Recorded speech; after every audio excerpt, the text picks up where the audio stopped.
Hey, thank you, Jim. Hopefully everybody can hear me okay in the back. Can you guys hear me okay? All right, good. Hey, everyone. Welcome to day 2 of our symposium. Hopefully you had a great day on yesterday, or if today's your first day, look forward to another exciting day with your symposium. As Jim indicated, I am the industry co-chair for the symposium. But as you guys know, these opportunities do not come together by themselves. So I want to take a brief moment and recognize all of my co-chair planning committee members. If you would raise your hands or stand up, that would be fantastic. Do we have any other folks that were on the planning committee? Are you here this morning? Can you please raise your hand or stand up? All right, let's give them a round of applause. I'll be honest with you, with the lights, I cannot see anybody, so I might be the only one here this morning. So again, welcome to today's activities. All right, let me also, we did this yesterday, but we need to do it again because it is so important for the work that we do for this community and for this symposium. So I just want to take a moment and thank all of our sponsors, L3 Harris, the Aerospace Corporation, Boeing, Lockheed, Northrop Grumman, Amentum, KBR, SpaceX, UAH, Barrios, Johns Hopkins Applied Physics Lab, Leidos, and Teledyne Brown. Let's give all these folks a round of applause this morning. All right, as I mentioned before, we're going to have a full day of discussions today, so we're going to go ahead and get it kicked off. I'm going to ask Jason Turpin to come forward with his panel. Jason is the Senior Technical Leader for Space Nuclear Propulsion in the Science and Technology Office at the Marshall Space Flight Center. So Jason, if you guys would come forward and get today's discussion kicked off for us. Appreciate it.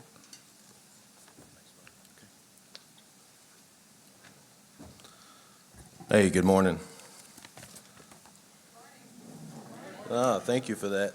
Actually, this is Rayanne Meyer's panel that I'll be introducing her in a little bit, but I got the pleasure of kind of being the hype video for space nuclear propulsion at the Von Braun Center today. So I'm going to give you a couple charts and a little bit of intro discussion on what we're doing relative to space nuclear propulsion and how it's important to NASA and, quite frankly, to the nation. And so we'll talk a little bit about that. So I think I had some charts that are, okay, charts. You can go to the next chart. I don't have a chart advancer.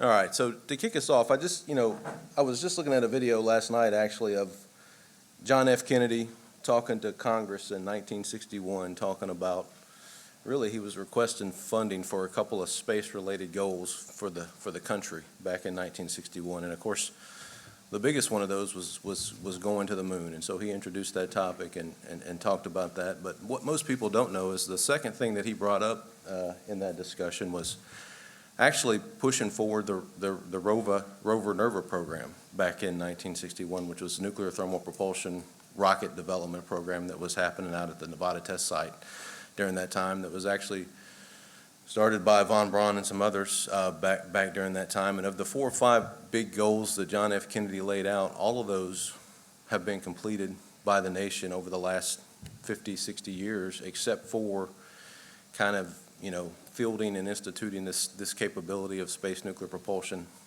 for us and for moving around the solar system. And when he gave that talk and when he gave that speech at Congress, he was talking about what the benefits were of nuclear propulsion and how it could basically probably get us to the edge of the solar system.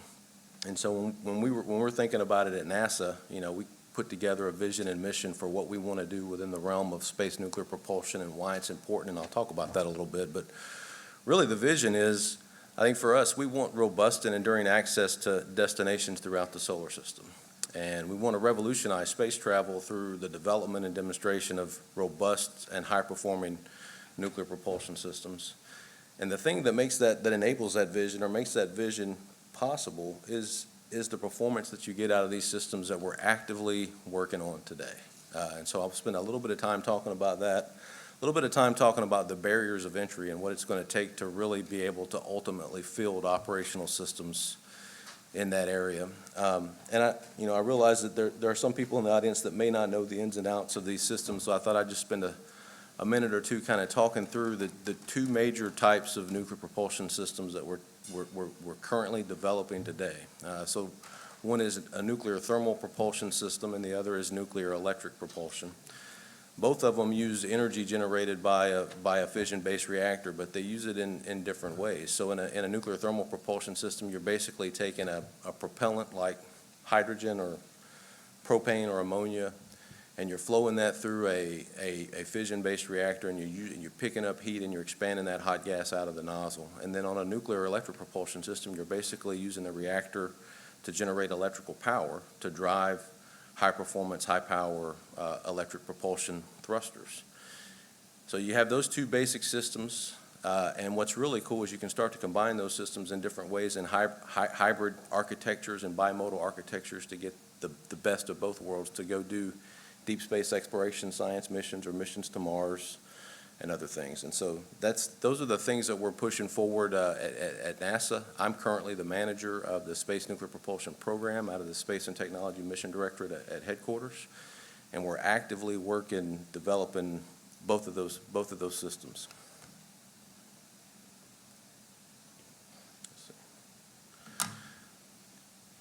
One thing I wanted to spend a little time on is what space nuclear propulsion does and what the mission spaces are for these systems. So, at NASA, a lot of times we can get fixated on going to Mars and what it's going to take to go to Mars, and these systems are extraordinarily capable for doing those kinds of missions. But they're also very capable systems for doing cislunar maneuvering and transportation. You can imagine setting up a transcontinental railroad system between the Earth and the Moon with systems like these.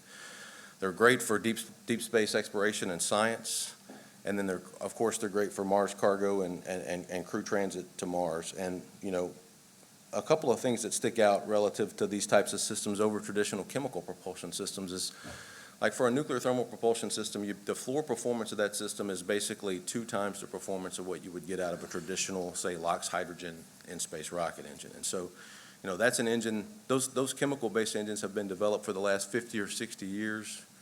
We're eking out the last half percent of combustion efficiency or nozzle efficiency. We're just tweaking efficiencies here and there just to try to get a little bit more performance.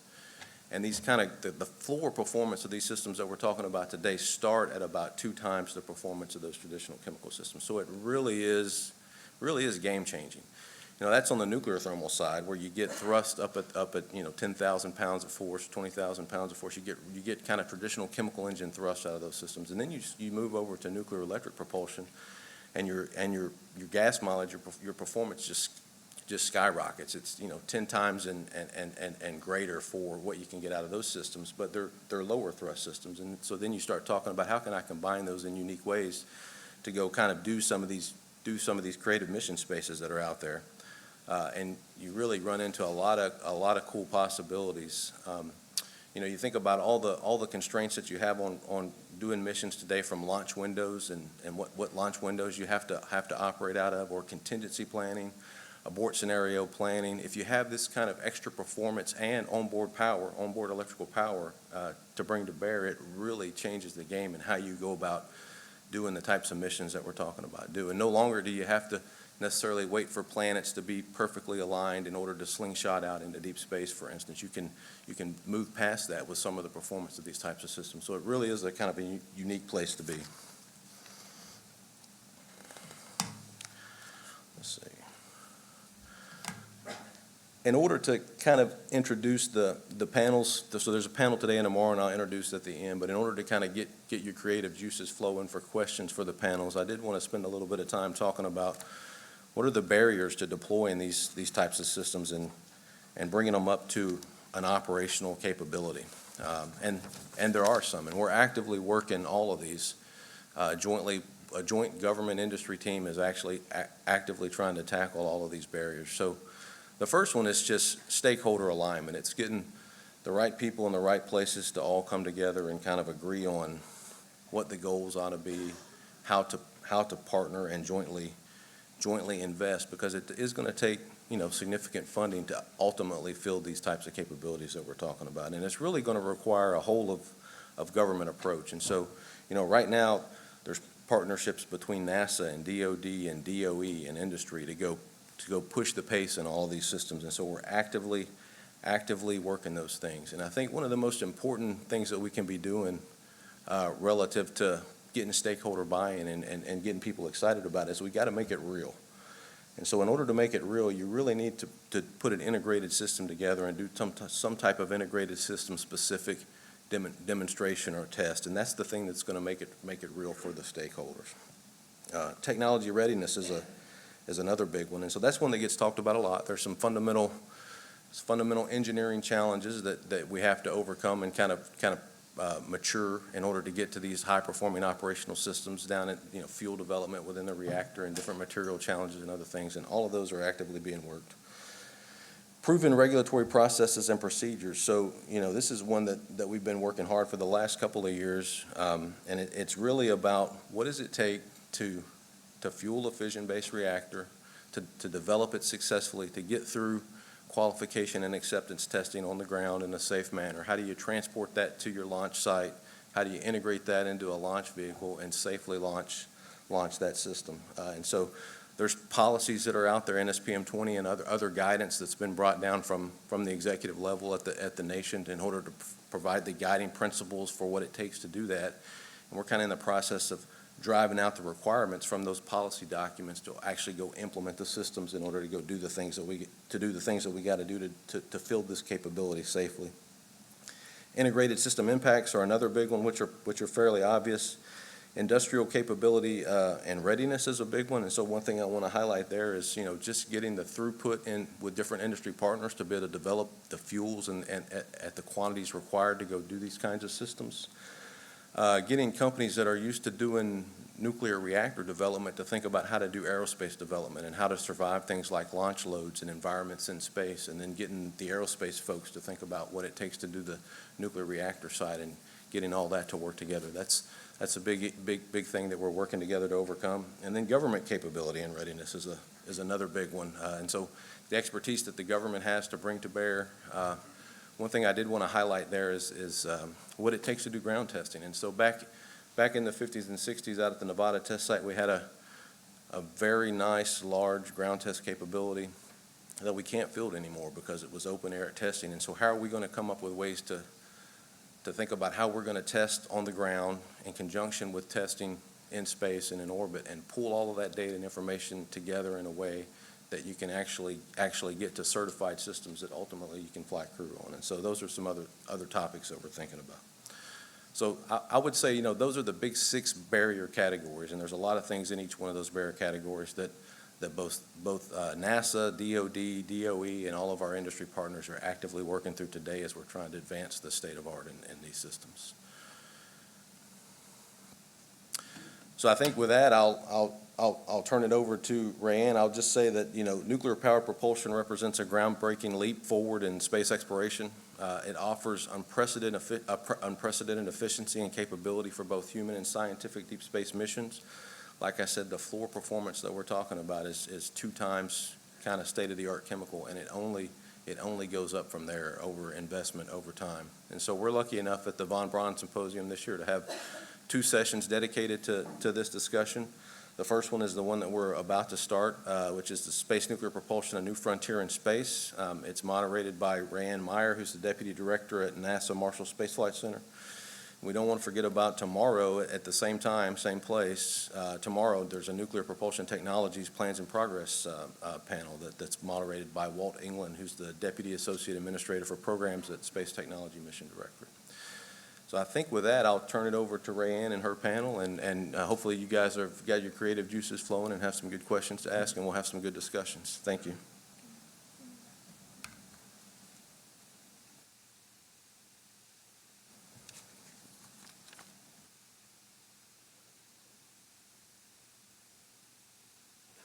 Good morning, and Jason, thank you for kicking us off and setting the stage for this panel.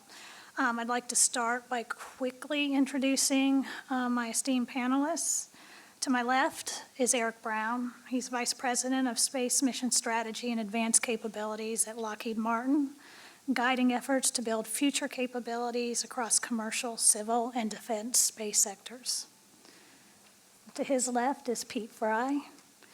Pete is a space applications chief engineer at Westinghouse Electric Company, leading space nuclear applications team and overseeing NASA's fission surface power and the U.S. Air Force's Labs JETSON, or Joint Emergent Technology Supply on-orbit nuclear programs. And to his left is Joel Graham, who's a partner at Meeks, Budera, and Israel, advising space and aviation clients on policy, regulation, and law, drawing from over a decade of legislative experience. And last but not least is Kurt Paulson, is chief engineer for the Space Nuclear Propulsion at NASA's Marshall Space Flight Center, leading nuclear propulsion development and NASA's Draco partnership with DARPA.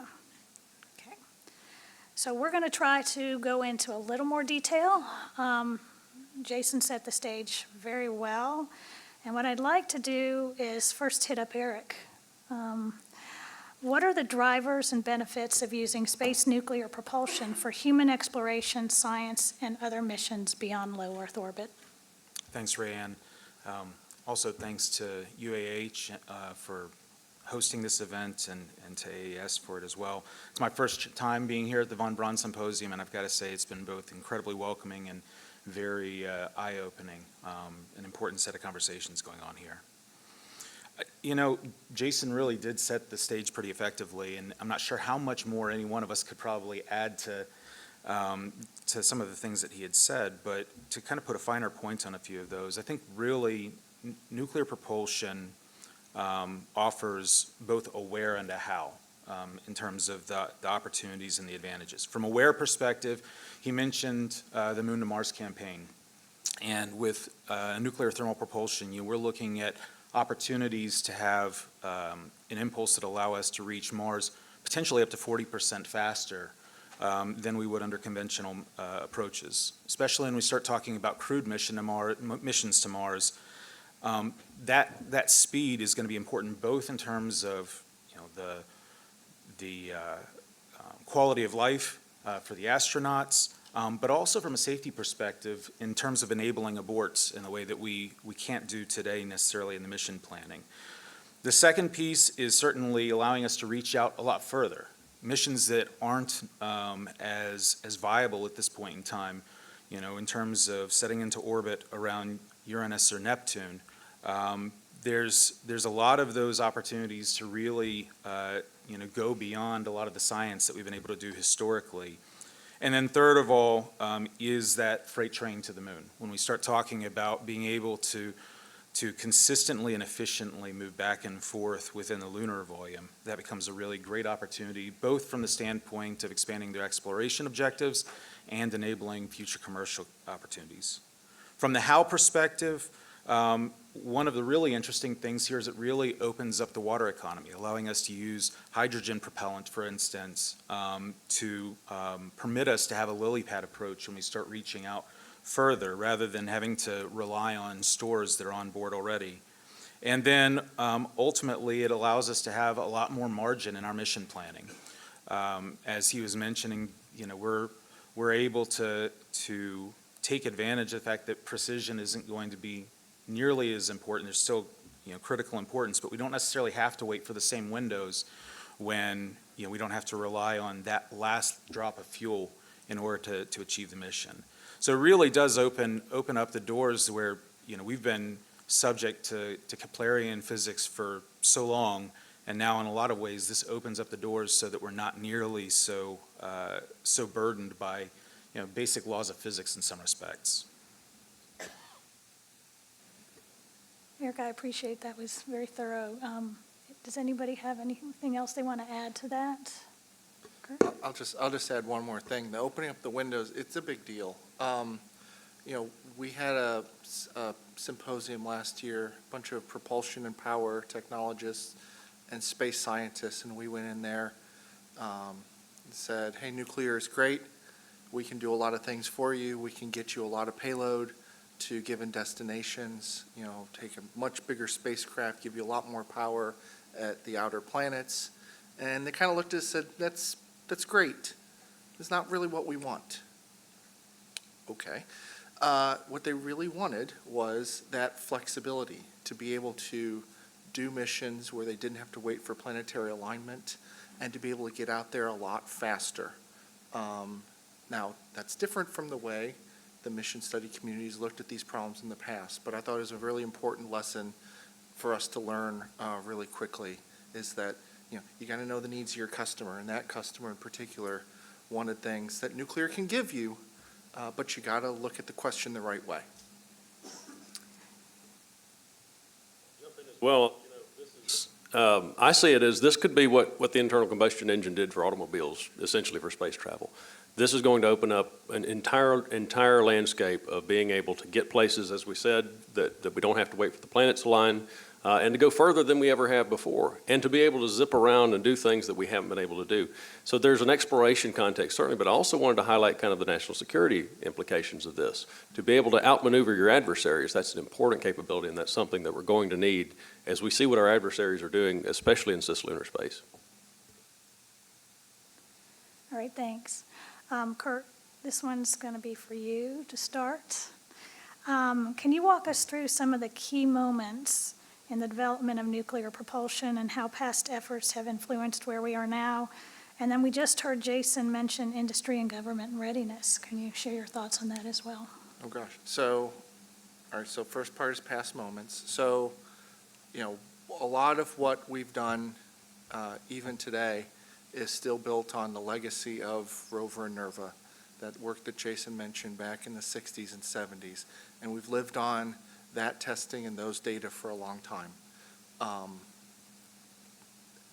We've said several iterations, kind of several runs at it beyond Rover Nerva, haven't gotten very far. The latest iteration, which is the Space Nuclear Propulsion Project, probably more long-lived at this point than most other post-Rover Nerva activities. And one of the things is the focus of both myself and my predecessors in this position was that of the nuclear fuel. This is for nuclear thermal propulsion. Nuclear thermal is very hot. Jason mentioned that the floor performance is about 2x that of chemical systems, but you have to get that temperature, and it's in that hydrogen environment. So, the large and expansive materials research program that NASA has established and built up to address that specific problem is both far-reaching, right? I mean, we've engaged other NASA centers, DOE, industry partners, universities. It was really, Jason mentioned a whole of government effort. This was really a whole of nation effort to address these issues. And in so doing, we've kind of done the groundwork that made DRACO, which is our partnership with DARPA, possible, to be able to make enough advances in the fuel technology to make that rocket possible. I don't want to say that that's the end point, but that's certainly a big waypoint on the way to an operational system. As for nuclear thermal, for nuclear electric, it's a little bit more bumpy. We had several kind of fits and starts. SNAP was the program back in the 60s, Space Nuclear Auxiliary Power program. You had several kind of SEI back in the 80s, various space power initiatives, the SP100 program, Prometheus, which was a big flash in the pan that was ended about as quickly as it started. A lot of work, a lot of money, very little progress. And when we went back and looked at those programs, for as much effort as was expended, one of the things we noticed was the lack of lasting real hardware technology development. And I think that's kind of been the focus of both our nuclear thermal and our nuclear electric work, is actually wanting to build hardware to show, to stop talking about things that you're doing and actually show that the hardware you're proposing, the hardware that you say will work, actually will do the job. And so those are kind of our focuses going forward. DRACO's kind of our leader in terms of a nuclear flight, trying to get not just an engine that will fly, but that will clear the regulatory process, be able to clear that launch approval and be able to be capable of launching it into space. That's a big deal. That's a leader for all fission technologies, surface power, NEP, nuclear, thermal propulsion. All of it's going to need to go through that process. And I see that as really the leader on that path for everything going forward. That was the first part of the question. Remind me the second part again. You gave me a two-parter. I did. And I did. they were both long answers. So, Partnerships, right? no, Okay. no. So when Jason talked, he actually mentioned industry and government readiness. Oh. And so I wanted you Well, to I just said share your industry and thinking. government, and I put it partnerships there. Industry, so more ready now than when we started. There's a lot of capabilities that have been built up. There's a lot of work being done on developing the nuclear fuel. The move to HALEU has been a big deal. So for those that aren't nuclear experts, you have uranium has an enrichment level. The higher the enrichment, if you go to 90, 95%, those are weapons grade, which is what a lot of space nuclear work has played in the past. There's a big proliferation risk there, so you don't really want to go that far. Power plants are about 5% enrichment, so that's about 5% fissile U-235. That's great, but then you've got to build something as big as a building, probably not very mass efficient. So about 20%, which is high assay, low enriched uranium, 20% and below. Turns out that there's a mass penalty there, but there's not so much of a mass penalty that the mission won't close. But it's low enough still where the proliferation risk is low. And so the starting to use HALEU has been a big deal, not just to reduce the proliferation risk, but because of that, the ability for our commercial partners specifically to have a business case for that fuel as well. So you can start to develop a pipeline of knowledge, of ideas. Below that level, the regulatory, that's not just the proliferation risks, it's the regulatory, burdens of being the category type facility where NRC and DOE will allow you to handle that material, become lower. They're not zero, but they're lower. And so all of a sudden, I can engage a much larger segment of the intellectual capability of the nation in doing this. And one of our partners has a great chart where they talk about their terrestrial microreactor developments, which are made possible by HALEU, by having that 20% enrichment. So these are small modular power facilities for ground use, and their space business. They said their terrestrial business makes their space business possible. Their space business makes their terrestrial business better. I really like that, so I use that as often as I can. Brian, if I could just add one thing to the historical piece. I think part of the importance we've seen in the last handful of years is that whole of government effort. Joel mentioned the national security side, and it was about 2 years ago that now retired Lieutenant General John Shaw, who was the vice commander out at U.S. Space Command, began talking about what originally he was referencing as non-Keplerian operations, and then that was a little bit too sciencey for the community, so it became maneuver without regret or dynamic space operations. And I remember distinctly sitting in a much darker room with locked doors, where he portrayed this future where we would need to have a lot more agility and maneuverability. And people believed immediately that he was talking about the importance of refueling. And quickly he said, yes, that's one possibility, but we really need to introduce the idea of nuclear thermal and nuclear electric propulsion into the trade space. And so bringing that whole of government element, I think, has really helped to mobilize things further as well. All right, Pete, this is for you, and I'm going to be impressed if you can add, but looking ahead, which future missions or architectures do you believe will be enabled or enhanced by taking advantage of space nuclear propulsion, and why? Well, let me add to what Eric just said on the defense side to start out with. But we heard a little bit on a panel yesterday about space domain awareness, and space warfare is not overly complicated. conventionally, solar, if you're trying to find your adversary, you look for the big shiny panels facing the sun. You can do it from Earth, you can do it from space, but the right heat rejection capability with both NTP and EP really enable the sort of first generation of stealth type satellites where both visible, IR, and thermal spectrums, it's really, really hard to see what would be done here. So to really enable the warfighter is really critical, and similar, I heard maybe a different anecdote, but sort of sales for ships going also to the engines is what I've heard a lot of the defense folks say about NEP and NTP for them. But let's take a couple of practical examples of recent missions that could be augmented by nuclear technology. So congrats to the Europa Clipper mission with a successful launch recently.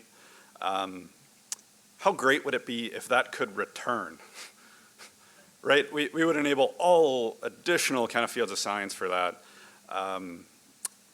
This technology does that. It's deep enough that solar doesn't really scale that well.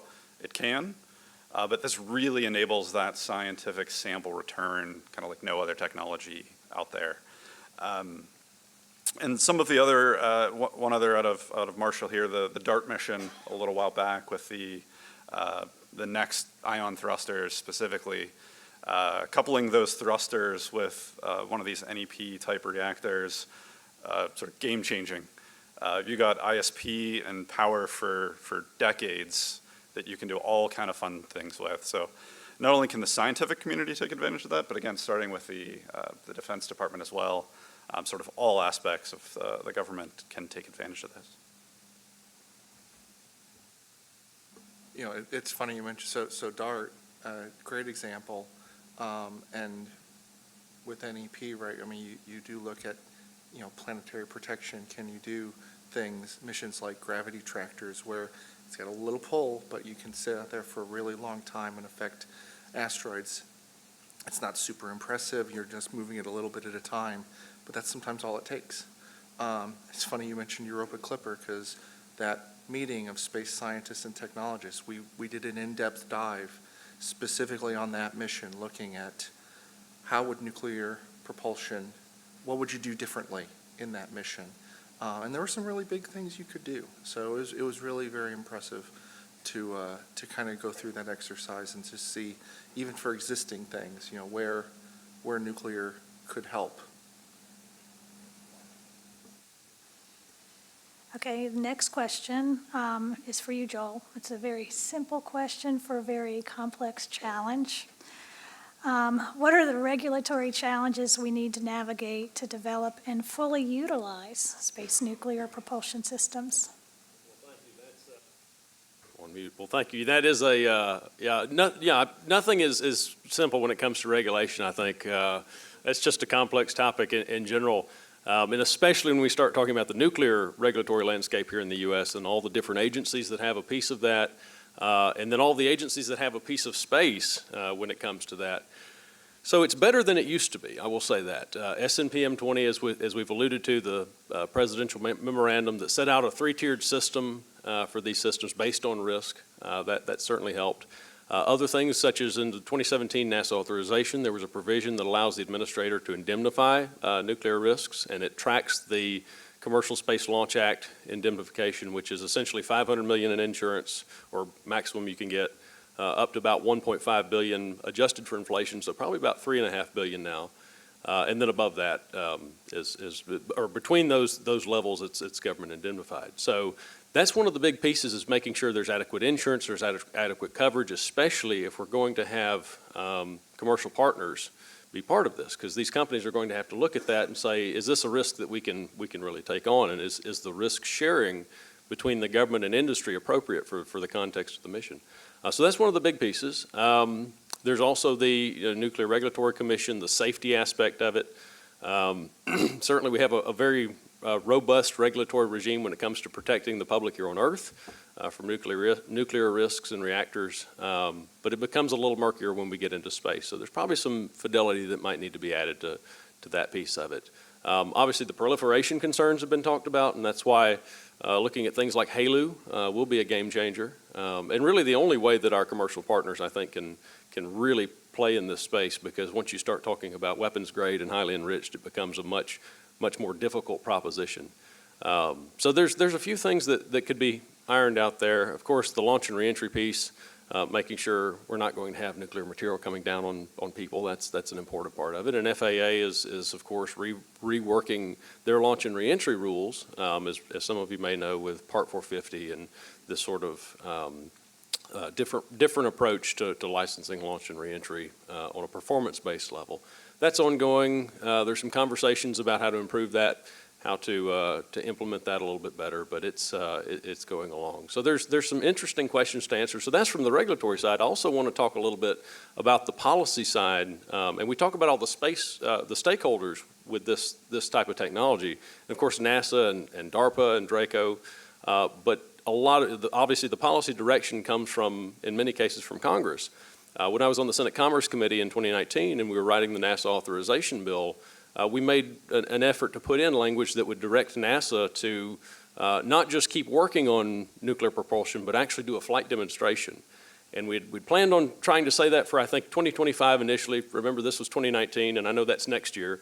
But I think we moved it to 2027. Of course, the annoying thing about legislation is that hardware doesn't always listen to what we say as authorizers in Congress. And technology, the pace of development doesn't always track legislative timelines, but we wanted to make sure the emphasis was there, that this is a critical technology. It's going to be necessary, if not mandatory, for if we ever send humans to Mars, and for deep space exploration, and all the reasons that we've talked about up here.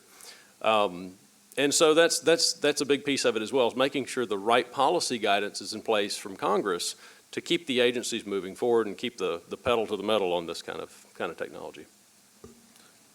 One piece, and I think you mentioned it a little bit, Joel, and the commercial element of it and incenting companies to want to participate in this ecosystem. I think we oftentimes overlook one of those important fulcrum points. Previously, I sat on the board of directors at Astrotech Space Operations, where we're doing the actual payload processing. And as we're looking at how to do the actual encapsulation, the joining of the fuel into the reactor, all of those elements that typically we would expect happening at a payload processing facility.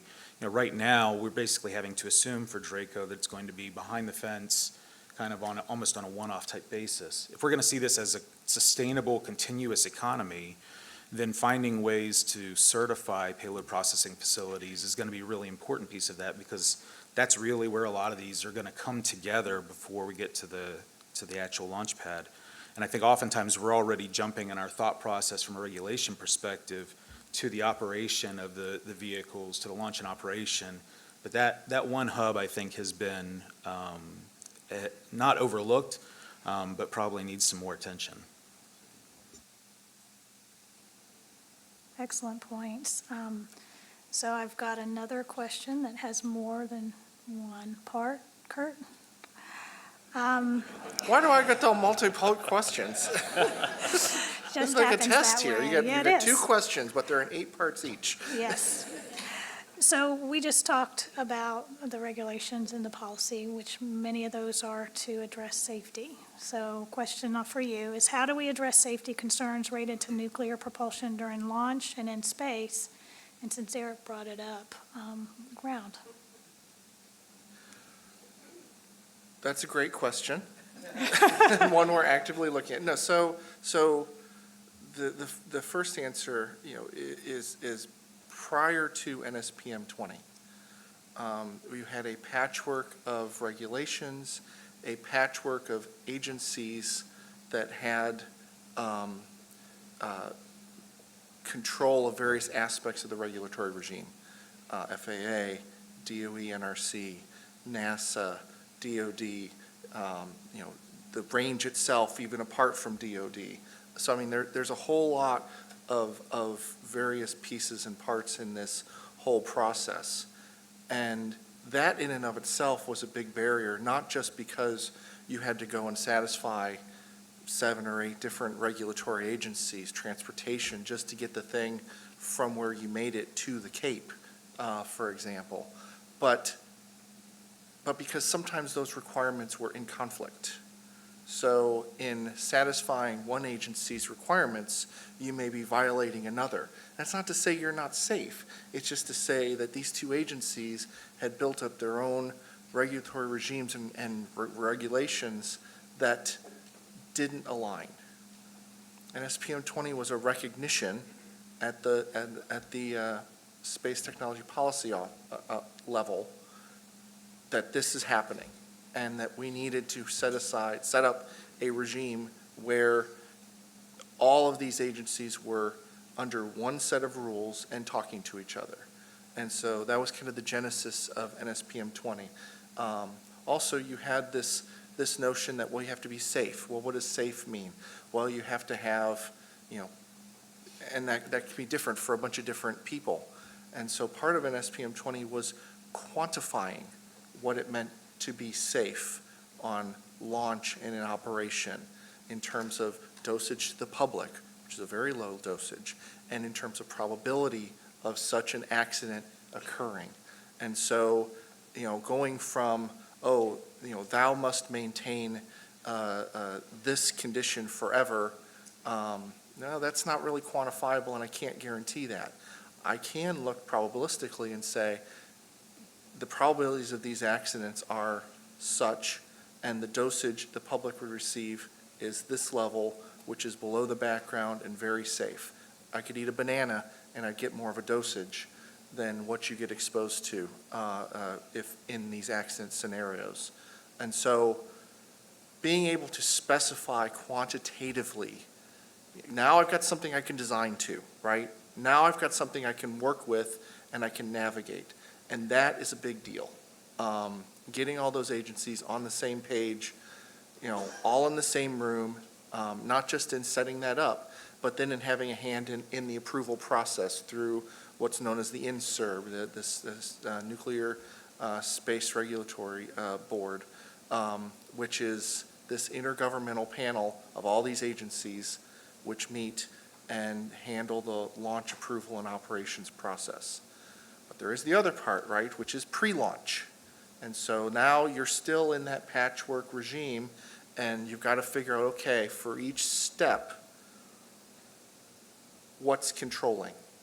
And how do I make sure that I'm compliant at each step along the way? And it's a very good question about, the payload processing and encapsulation facilities, because it's not covered necessarily under NSPM 20. And so you do have to still look at who am I complying with, who's controlling, and make sure that you're designing for every aspect, not just the actual hardware, but your processes.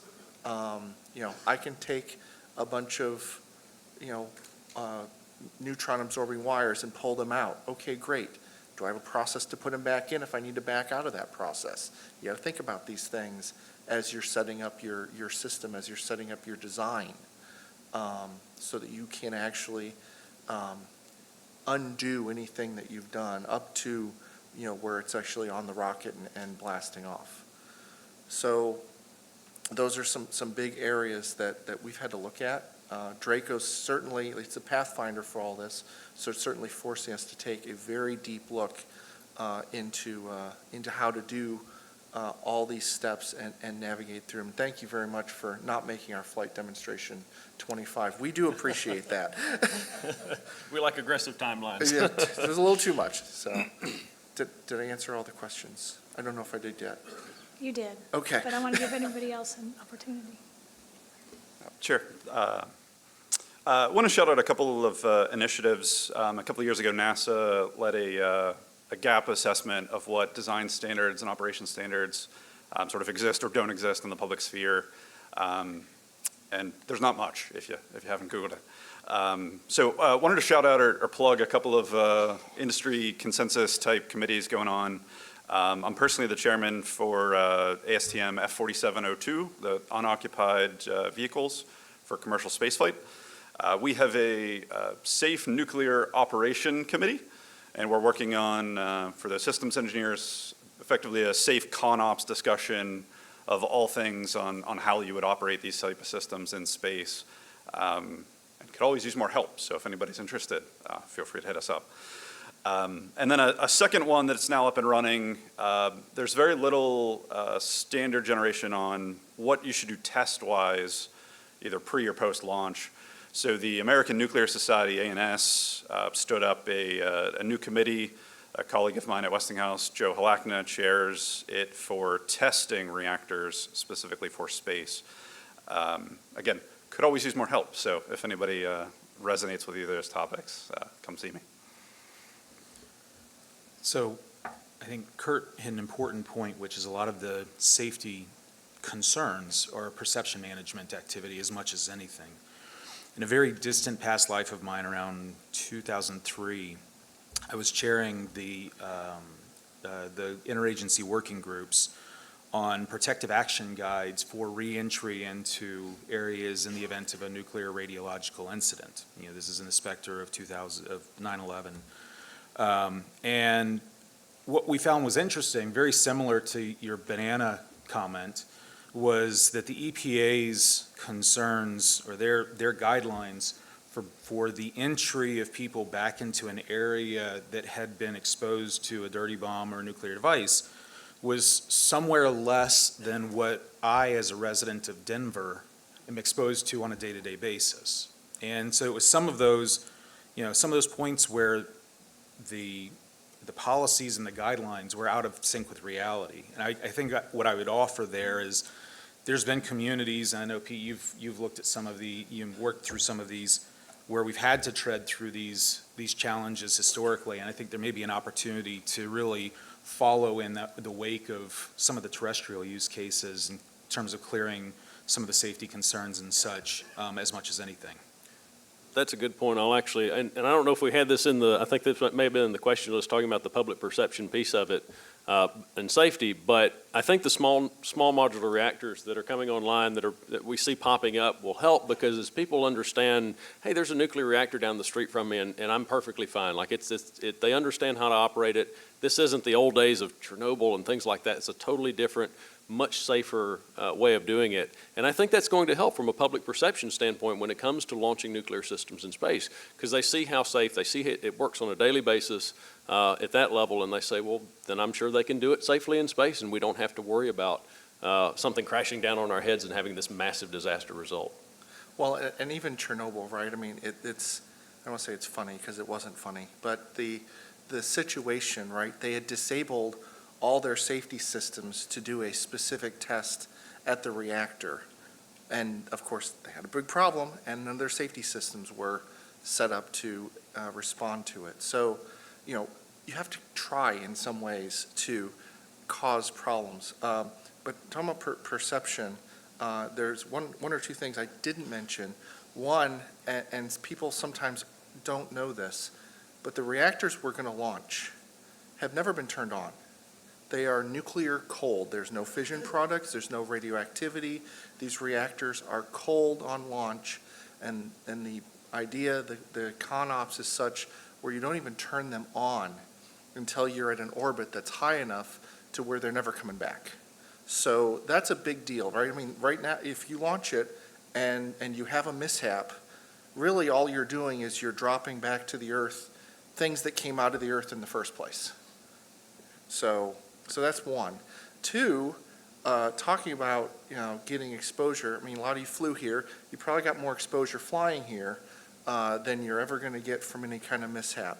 But even in kind of the worst mishaps they had out in the desert, they had some tests in rover Nerva where they started spewing pieces of the core out of the engine. They had the Kiwi TNT test where they intentionally cause a reactor to go prompt supercritical to see what would happen when it would explode, and then they cleaned it up, and within weeks they were operating again out of that facility. So it is not impossible to handle a scenario where even if you have release, you can manage it, clean it up, and move forward with people working in that environment. And we have history for that. Thank you all.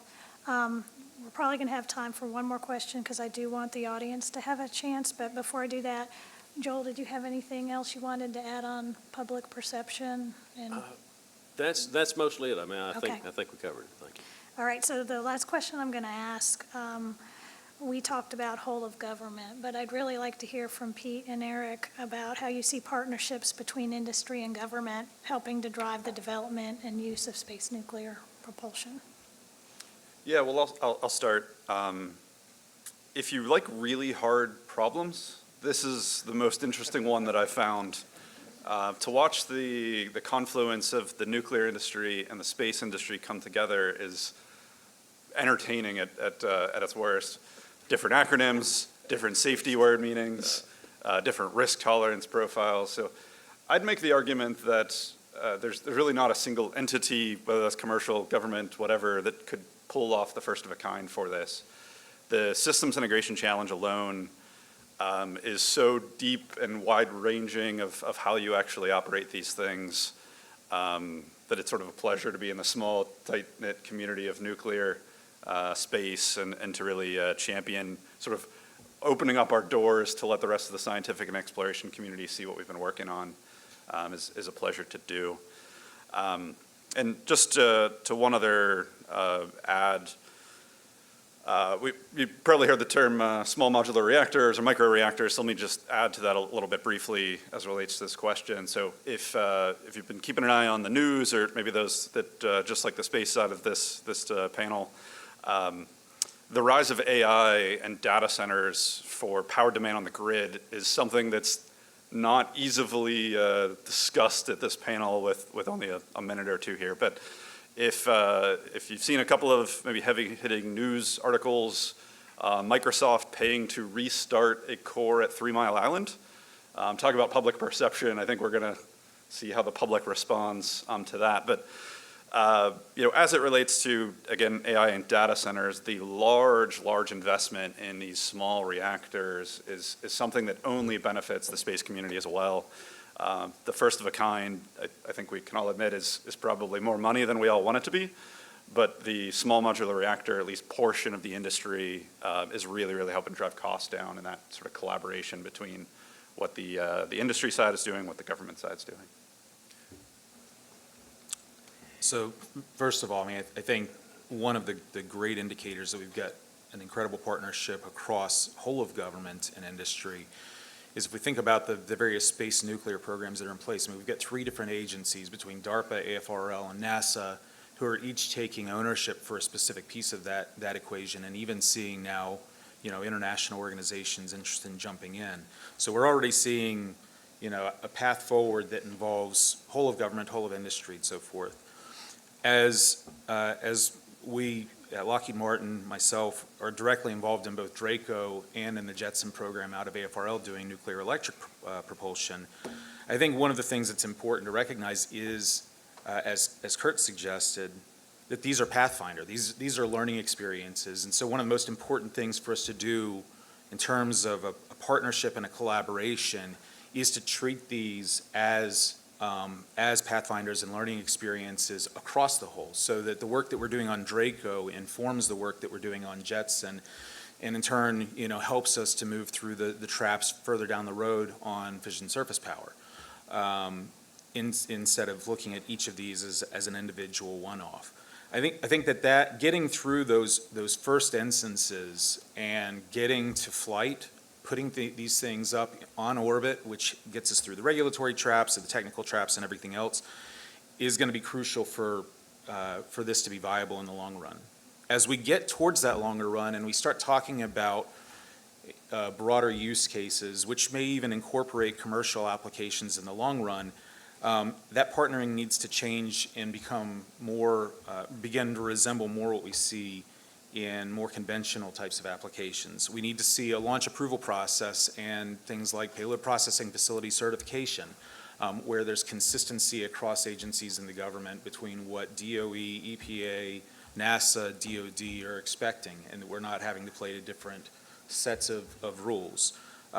Indemnification is a huge challenge that we're already anticipating, and finding a way to navigate through that. And then finally, the simple practice of the nuclear material, the fuel procurement, acquisition, and handling, which, industry certainly is not set up for right now. But if we're wanting to open that door to all of these fantastic future uses, when we start talking about freight trains, cislunar freight trains, or we're talking about, future resource extraction that this could enable, we're going to have to find ways to navigate the things that are so taken for granted in the conventional launch and space vehicle business. Thank you both. We talk a lot about flight tests, and I get it. They're cool. They're fun. You get a lot out of flight. But Jason mentioned another aspect, which is it's more the hard engineering work. It's more difficult, which is ground testing. And there's a whole problem to be responded to there. How do you ground test something like this? Because at the end of the day, I want to run it to its limits, and then I want to be able to take it apart and be able to quantify what those margins and what those limits were, what those effects were. In flight, it's really, really hard to get that and take it apart and see at the microstructure level what exactly happened in my reactor. So there is a whole aspect of how do you ground test these things from the perspective of, a demo, a flight test demo. Great, okay, you're going to go do that, and there's a lot you can learn from that process.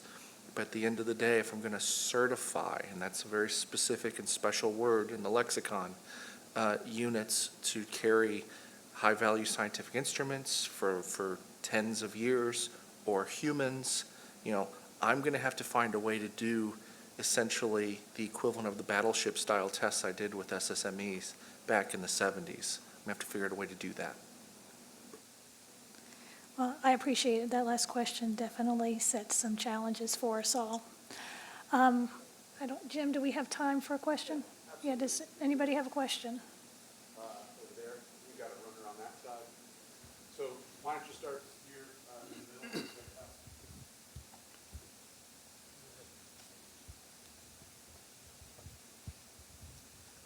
Hi, Jeff House, Space News. One of the barriers I didn't hear discussed earlier on is cost. What is the cost of these nuclear propulsion systems compared to chemical propulsion systems? Because you can say a nuclear propulsion system has 2 times or 5 times the performance of chemical propulsion, but if it comes in at 10 or 20 times the cost, maybe it's not such a great trade-off. What's the cost, and what are you doing to reduce the costs? I'll try to start. Thanks, Jeff. Candidly, I think we're still in the non-recurring kind of hump on the front end of that question. So, personal opinion, the front end of that, there's still some investment to be made. We mentioned HALEU throughout this, which is a fuel form that, again, as mentioned, is not heavily utilized on the ground. Still some investment to get up to manufacturing rate to get there, right?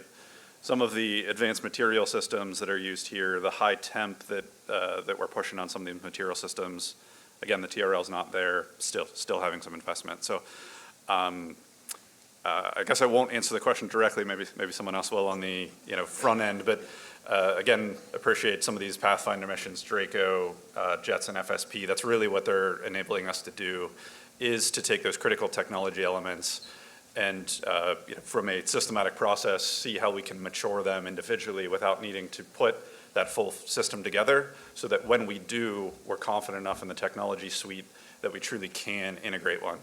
So personal opinion, long term, once we get first of a kind type things up there, don't think this is that cost prohibitive for sort of nth of a kind, once they're sort of coming off the production line. But that's really where we need to get to is that going through these first of a kind demos to really manufacturing capability. I'll add to that, and sadly, I can't give you a number on cost necessarily, but I will say that's why that whole of government and industry approach is important, because when you have different agencies able to contribute to it, and you have industry able to contribute to it, it does help spread this cost over multiple different buckets. And from a congressional appropriation standpoint, that's important, because you can really bring more to bear in that way. Yeah, just a couple of comments, and I'm going to stick with my colleagues' avoidance of your question, Jeff. But P hits the nail on the head. That we're definitely still in that non-recurring period where, I mean, as a for instance, we're taking the approaches to reactor development that are coming from terrestrial applications, whether it be submarines or your land or whatever. And there's going to be a period of time where we have to start looking at the optimization for mass, for things like that are going to be more important in the space domain. And that's going to be a major driver on bringing down that cost curve. A couple of the other comments, though, I'm glad, Joel, you mentioned the importance of that spreading of the non-recurring, so we can get to that point more quickly. When we talk about those three legs of the current space nuclear power approach among FSP, Jetson, and Draco, we're benefiting from the learnings across those. We're seeing the pathfinding from each one, and if we see, for whatever reason, that we don't mature, we don't continue, we don't see the fruits of one of those efforts, it's going to have an economic impact on the other pieces. And so we've got to get to that, that first article, demonstrate, that this can work, and really start driving down those mass numbers as well, so that we get to something that's optimized.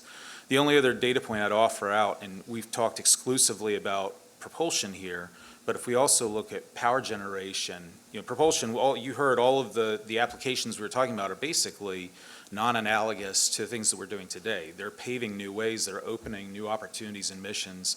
So seeing that analogy becomes a little more challenging. On the power side, though, you do start seeing a knee in the curve where if you're able to take a constellation of, right now it would need 20 or 30 or more satellites that are doing things in a conventional path, we can draw that down pretty significantly, taking aside coverage concerns, with going to a nuclear power type of thing. So you can actually start doing that optimization of when does it make sense to go nuclear versus conventional solar panel, that sort of thing. Jason struck a chord with me when he mentioned his barriers and talking about TRLs and fully integrated demonstration system. I think the programs that we've been talking about, Draco, Jetson, FSP, are all trailblazing and in the way of breaking what I would call the regulatory glass ceiling when it comes to these applications. However, we need a fully integrated propulsion test, one that demonstrates not only the reactor, but also the operability of the non-nuclear elements of that system. And my question is related to, I think all of us here in the nuclear community are stakeholders and advocates of it, but how do we convince the folks that hold the purse string?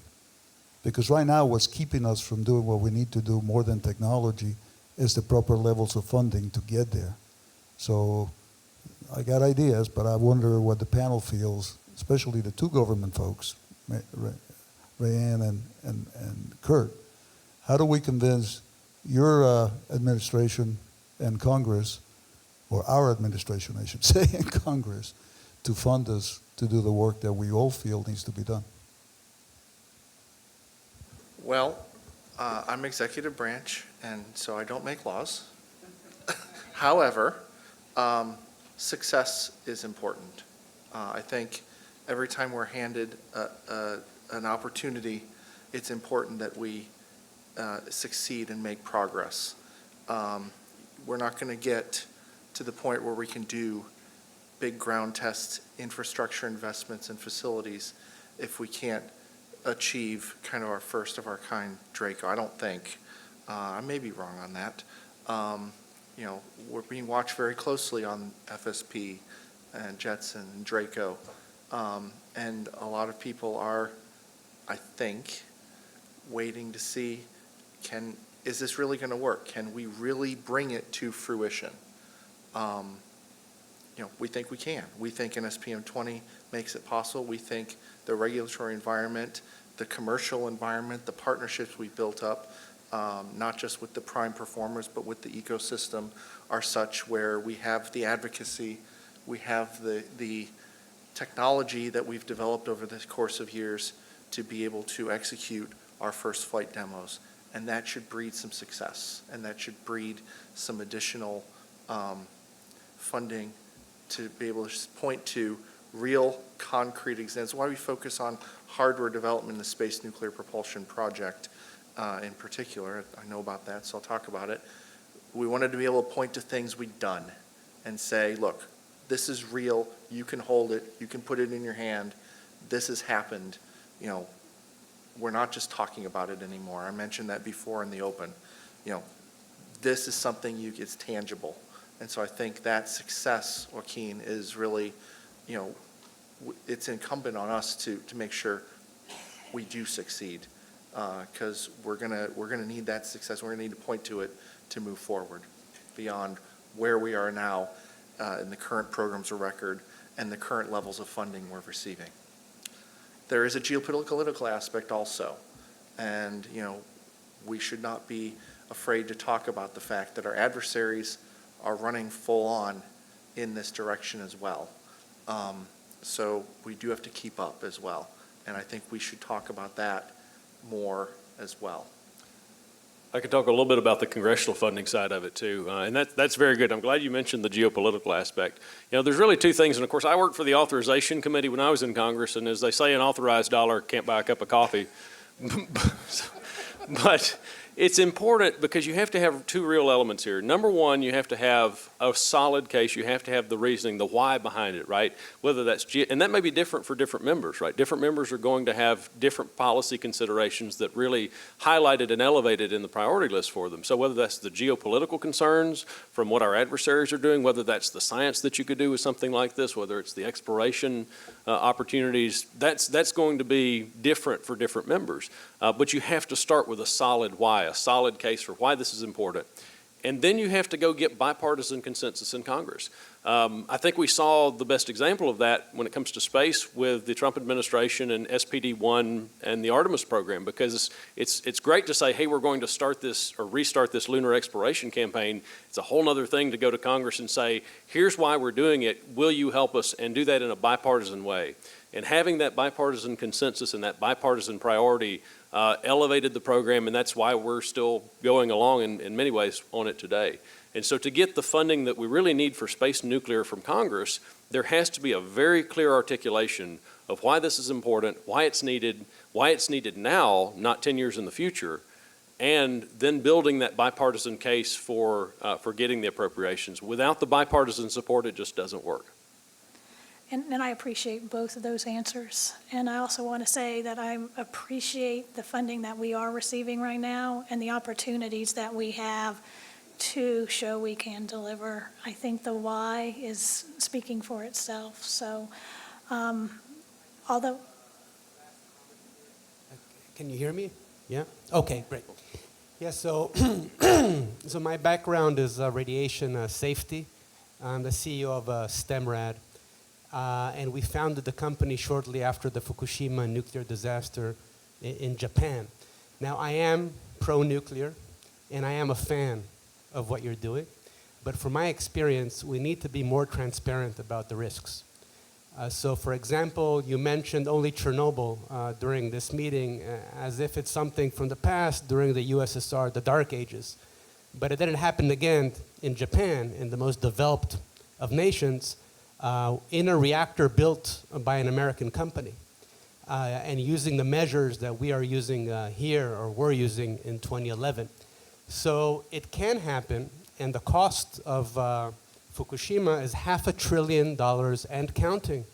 So $500 billion and counting. So we have to be cognizant of that, and we have to also look at the risk at the human level. In other words, you mentioned that there's a very low dose rate in the air after an event, like a dirty bomb. So that's true. But really, the risk in such a case is inhalation or ingestion of radioactive particles. Okay, so even though the dose rate is very low. Excuse me for 1 second. Yes. Sorry. Do you have a question? Yeah, I have a question. Please ask the question then. Okay, All no, right, thanks. So if you're not accounting for inhalation, then it's just like in Russia, where they did not account for ingestion of radioactive milk that had iodine that went into their thyroids, and then many thousands died of cancer. So we must be transparent. Once again, I am pro-nuclear, but my short question to you is anybody here specializing in health physics? So yeah, I mean, we look at this problem pretty in depth. Inhalation is just one of those that's in consideration there. Again, to reiterate what Kurt said earlier, the reactor on Earth, you could just walk up to it. I mean, it's a sort of dumb piece of rock thing. You might want to wash your hands afterwards, but from a high level, it's Don't lick it. don't lick it. Yes, agreed. So yeah, I mean, on the ground, this is about as safe as you possibly could get. The amount of safety precautions that we take from a design and implementation standpoint, and you mentioned ASO as a good example. ASO is sort of one body of water away from the launch pad.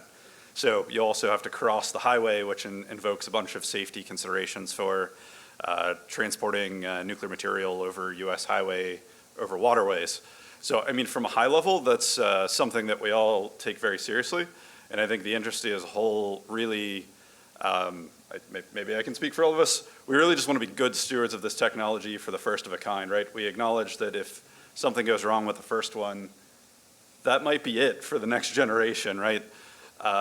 We might have to wait another cycle, and we really hope to not do that. So yes, safety is something embedded, I think, in, again, maybe I can speak for all of us, embedded in the entire entity of what we're doing here in the space nuclear world. And there's a lot of work being done, certainly on the nuclear safety side, but also on the launch and reentry safety side. I mean, we've known how to protect public safety when it comes to launch for a long time, and we're getting better at that. And so it's well understood how to mitigate risks on launch. And so marrying that launch safety, public safety aspect with the nuclear radiation safety expertise, I think that's going to protect the public and provide the transparency that you're talking about. So one more quick question with quick answers. Okay. So nuclear thermal propulsion, nuclear electric propulsion, the concepts, the phenomena, the processes all seem to appear to be at the, I'd say, the middling to high levels of technology readiness. What things out there are in the low to middling levels of technology readiness that are maybe still on the whiteboards or things like that that may help us to improve and drive this along in the out years, things that aren't going to be ready in the next 5 years, but maybe 15 to 25 years away? So the ability to do a nuclear electric propulsion at a tens of kilowatts power level is probably in the middle of the TRL, visible within the next 5 to 10 years. You could cobble together systems that could do that and kick that off today. If you want to go to higher performance, higher power, lower specific mass, that means higher temperature. Those are materials challenges and sometimes breakthroughs that you may need. You can't schedule breakthroughs, so that's gets you further along. So it's not that you can't do nuclear electric propulsion, it's that, to improve it further, right back to the S-curve, back to kind of the non-recurring engineering, to make it better, to make it more economically viable, to give it performance well beyond where it is even today. With current technology, that's going to take time and investment. There's the same for NTP, right? 2x the floor with hydrogen propellant, 900 seconds-ish. That's about what we can do today, given what we have in current terms of the state of the art. You want to go higher than that. You want to liquid fuels like they're working on here at UAH and some very very low-level research projects, things like that, where you actually melt your nuclear fuel and bubble through the propellant. Probably saw some posters on that last night. Those are more whiteboard level still. It's still on the drawing board, still basic research and development. Those are going to take longer. So pushing the performance higher is really where the difference is between current state of the art and what can be done near term and farther in the future.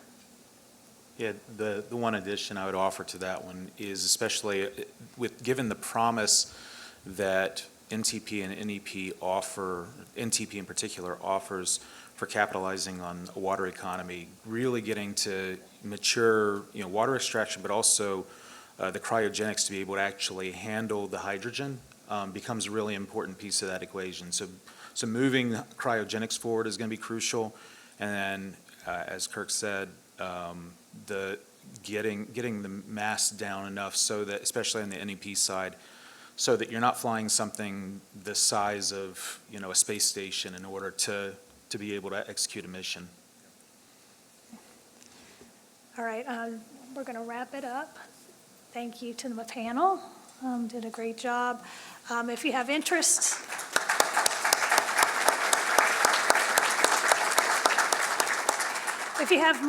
in this area, come back tomorrow morning at 9 o'clock. Thanks.